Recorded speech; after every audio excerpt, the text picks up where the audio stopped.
Hi there, I'm Dave Getz from West USA Realty, and I'm out in the middle of the desert, as you can see. But as I pan around this way, we have the Gila River behind me, and it is flowing at a pretty good clip. So come along as my brother-in-law and I take a little trip out in the desert.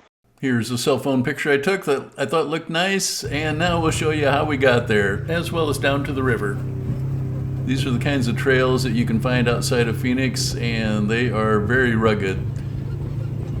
Here we're coming up on another group of people. And you really have a hard time seeing just how steep these hills are, but that shot right there gives you a pretty good idea. So yeah, a group of 4 in front of us, and they don't go fast enough for us, so we went around them. And this is what a gate looks like out here in the desert. There are cattle that roam free out here.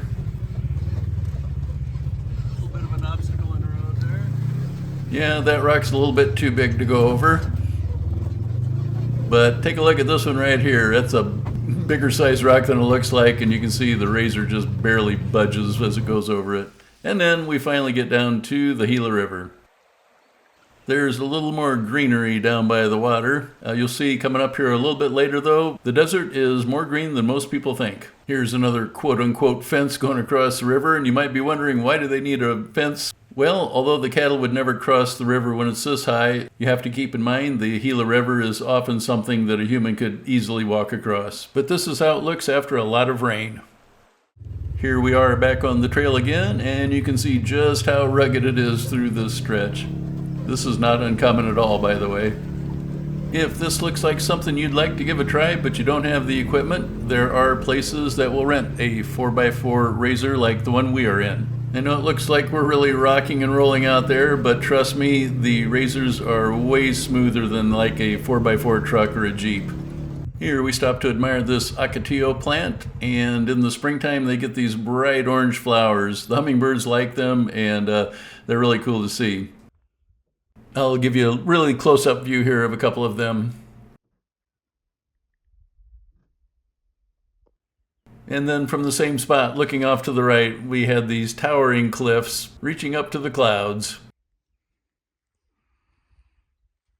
Now we're back on the road again, and I use that term loosely.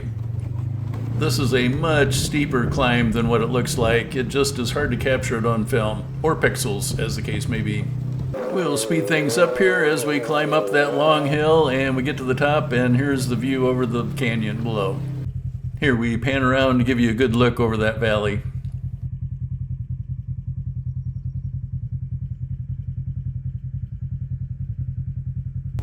We had been climbing quite a ways, and now we start descending down into this other valley. We stopped at this overlook, and this is where I took the picture at the very beginning of this video that I showed you. That's a chain fruit cholla cactus right there. We'll show you a couple of other types, but that gives you a good look at the clouds we had that day, which is always nice. That's a teddy bear cholla. And there again is the chain fruit cholla. And the reason it's named that is this is the fruit that hangs down kind of like in a chain.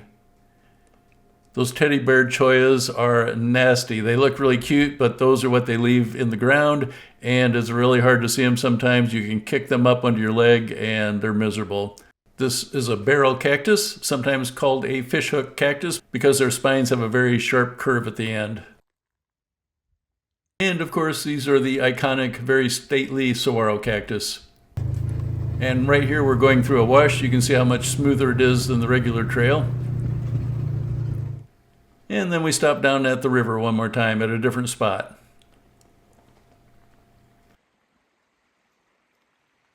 Large sycamore trees like this one grow close to the water, and this one had a big nest in it, looked like a hawk's nest. Here we're headed up a super steep hill, and then as we get to the top, it levels off again.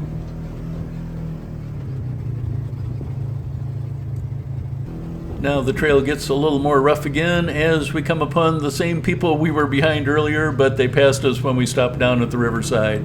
And then here you see we came across a really rocky stretch. Lots of deep ruts too. That's the one thing that scares me, is when we start tipping over quite a bit to the side. It can be pretty scary sometimes. You can hear that motor revving up as we come to a steep part, and you might think it uses a lot of gas, but it uses an amazingly small amount of gasoline. Now we come up to another gate, and yes, this is what a gate looks like when you're out in the desert.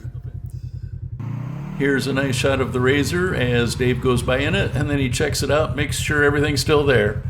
And as I pan up, you can see the stunning bluffs up above us. That black thing up on the hill is a cow. I think I mentioned earlier they do roam range-free out here. They are owned by ranchers, but they are in the desert. Here's a nice view again, and you can see in the foreground the chain fruit cholla. And finally, we make it back to the parking lot and head for home. Speaking of home, if you're looking to buy or sell a place in the Phoenix area, please call or email me, and I know a guy who can help. That's me, in case you're wondering. And you can click on the thumbnail image on your screen if you want to see the beautiful fall leaves in the mountains of Arizona.